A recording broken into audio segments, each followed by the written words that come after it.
आज हम दो ऐसी इन्वेस्टमेंट्स के बारे में जानने वाले हैं जो कि ना ही केवल इन्वेस्टमेंट है बल्कि उसके ऊपर आपको टैक्स बेनिफिट्स भी हो सकते हैं। मतलब कि एक तीर से दो निशाने, जहां पे आपकी इन्वेस्टमेंट तो होगी ही लेकिन उससे आपको टैक्स बेनिफिट भी होगा। और वो दो ऑप्शंस है ELSS और PPF। आज हम इन्हीं दोनों ऑप्शंस के बारे में जानने वाले हैं और इनमें से कौन सा ऑप्शन आपके लिए बेटर होगा ये भी समझने वाले हैं। तो आइए देखते हैं इस वीडियो को। So hey guys, this is Ajay Sharma and I welcomes you all to my YouTube channel FinOcean। तो आइए जानते हैं PPF या ELSS में से आपके लिए कौन सा ऑप्शन ज्यादा फायदेमंद होगा। PPF एक गवर्नमेंट की सेविंग स्कीम होती है जिसके तहत आपको गारंटीड रिटर्न्स मिलते हैं और अगर आप PPF में इन्वेस्टमेंट करते हो तो आपको 1.5 लाख तक का टैक्स बेनिफिट भी PPF में इन्वेस्टमेंट करने से मिलता है। PPF के ऊपर जो इंटरेस्ट रेट होता है वो हर क्वार्टर में गवर्नमेंट डिसाइड करती है और जो करंट क्वार्टर का PPF का इंटरेस्ट रेट चल रहा है वो 7.1% का रिटर्न आपको देता है।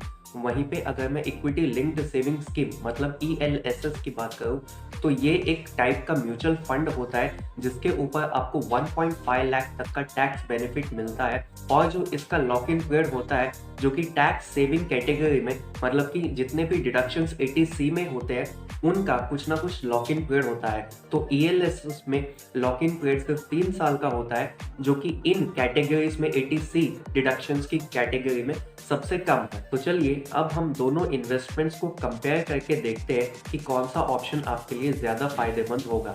तो पहला पॉइंट है रिटर्न।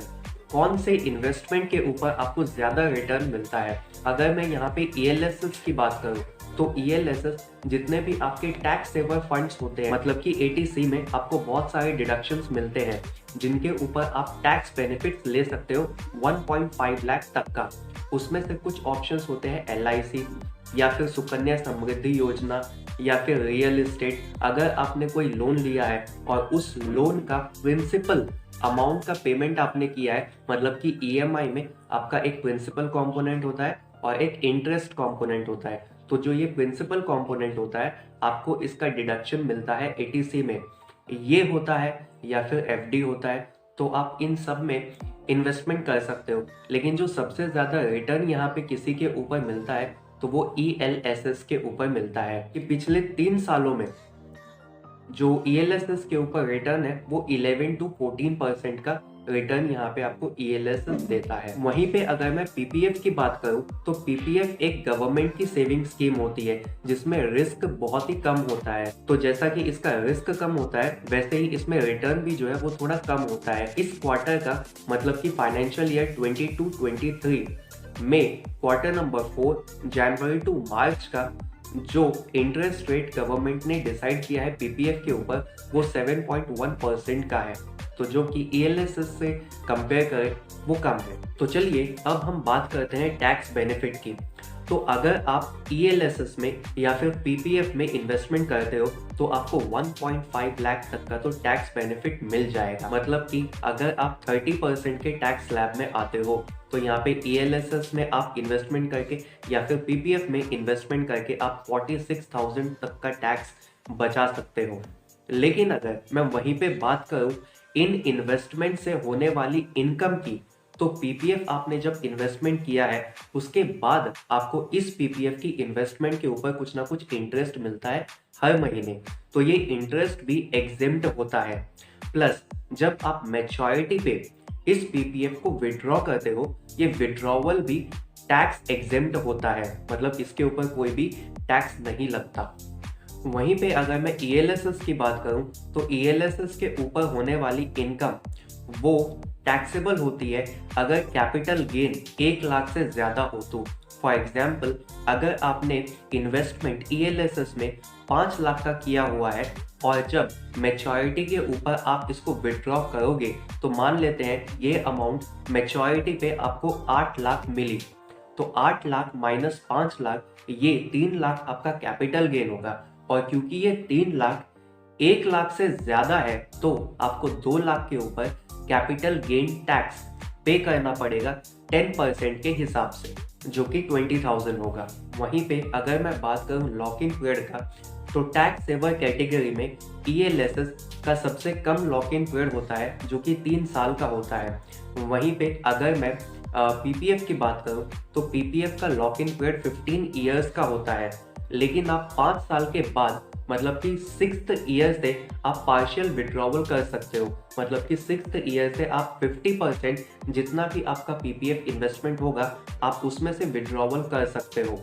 प्लस आप तीसरे साल से ही अपने पीपीएफ अकाउंट के ऊपर लोन भी ले सकते हो। तो अगर मैं यहाँ पे आपको कुछ टैक्स सेवर फंड्स अगर लाइव दिखाऊं, यहाँ पे हर mutual fund tax saver mutual fund नहीं होता। मतलब कि हर म्यूचुअल फंड के ऊपर आपको 1.5 लाख तक का डिडक्शन नहीं मिलेगा। सिर्फ कुछ ही म्यूचुअल फंड्स होंगे जो कि टैक्स सेवर फंड्स होंगे और जिसके ऊपर आपको 1.5 लाख तक का डिडक्शन मिल सकता है। तो उनमें से ये कुछ म्यूचुअल फंड्स है जैसे कि quant tax plan growth option direct plan है, जिसका जिक्र मैंने अपनी जो म्यूचुअल फंड्स की वीडियो है उसमें भी किया हुआ है, जिसके ऊपर आपको 22.70% का रिटर्न जो है वो 5 सालों में मिल सकता है। वैसे ही Canara Robeco equity tax saver direct plan growth option है, तो इसके भी ऊपर आपको 15.32 का रिटर्न जो है मिल रहा है। तो आपके मन में एक डाउट होगा कि सर हम कैसे पहचाने कि इस म्यूचुअल फंड के ऊपर आपको जो है 1.5 लाख का एटीसी में डिडक्शन मिल सकता है या नहीं। तो आप वो ऐसे पहचान सकते हो कि आप जब देखोगे इनके नामों को, तो जैसे कि नाम है इसका क्वांट टैक्स प्लान, तो ये जो टैक्स है जहाँ पे भी टैक्स वर्ड आ गया तो वो टैक्स सेवर फंड होगा। वैसे ही दूसरा ऑप्शन है Canara Robeco equity tax saver, तो यहाँ पे तो उन्होंने लिख ही दिया है कि टैक्स सेवर है, तो वो टैक्स सेवर फंड्स ही होंगे। मतलब कि इनके ऊपर आप 1.5 लाख तक का डिडक्शन ले सकते हो। तो आप ऐसे जो है अपने पोर्टफोलियो की चॉइस बना सकते हो कि कौन सा आपको लेना है। तो अब अगर मैं इन सब पॉइंट्स को कंबाइन कर देता हूँ और एक कंक्लूजन के ऊपर पहुँचता हूँ, तो पहला पॉइंट अगर मैं सेफ्टी की बात करूँ तो वहाँ पे पीपीएफ में जो सेफ्टी है वो बहुत ही अच्छी होती है, क्योंकि ये गवर्नमेंट की बैक्ड सेविंग स्कीम है। और अगर मैं ईएलएसएस की बात करूँ तो ईएलएसएस में जो सेफ्टी है वो थोड़ा मॉडरेट है, क्योंकि इसकी इन्वेस्टमेंट इक्विटी में होती है और पीपीएफ की इन्वेस्टमेंट गवर्नमेंट की सेविंग स्कीम में होती है। और दूसरा अगर मैं बात करूँ रिटर्न्स का, तो रिटर्न पीपीएफ के ऊपर मॉडरेट है जो कि 7.1% का है, मतलब कि 7% के आसपास रहेगा। और अगर मैं ईएलएसएस की बात करूँ तो 11 to 14% का आपको रिटर्न यहाँ पे देखने को मिलता है। दूसरी अगर मैं बात करूँ लॉक इन पीरियड की, तो पीपीएफ के ऊपर 15 साल का लॉक इन है और वहीं पे ईएलएसएस के ऊपर 3 साल का लॉक इन है। उसके बाद अगर मैं लिक्विडिटी की बात करूं तो लिक्विडिटी आप पार्शियल विड्रॉवल कर सकते हो 5 साल के बाद ही पीपीएफ में। और अगर मैं ईएलएसएस की बात करूं तो ईएलएसएस के ऊपर जो है आप विड्रॉवल कभी भी कर सकते हो लॉक इन पीरियड के बाद, मतलब कि 3 साल पीरियड के बाद आप कभी भी विड्रॉवल कर सकते हो। चौथा है टैक्स ऑन रिटर्न्स, मतलब कि आपको जो भी इनकम होगी इन दोनों ही इन्वेस्टमेंट से, तो पीपीएफ के ऊपर आपकी इनकम एग्जेम्प्ट होगी, चाहे वो आपका इंटरेस्ट मिलता हो वो, चाहे आप जब मैच्योरिटी के ऊपर जब विड्रॉवल करोगे अपने पीपीएफ के पैसे को, वो भी एग्जेम्प्ट है। और दूसरा जो है ईएलएसएस के ऊपर आपको जो है टैक्स पे करना पड़ेगा, लॉन्ग टर्म कैपिटल गेन इसके ऊपर होगा। अगर वो long term capital gain 1 lakh से ज़्यादा हुआ तो फिर 10% का आपको जो इसके ऊपर टैक्स रेट है वो आपको भरना पड़ेगा।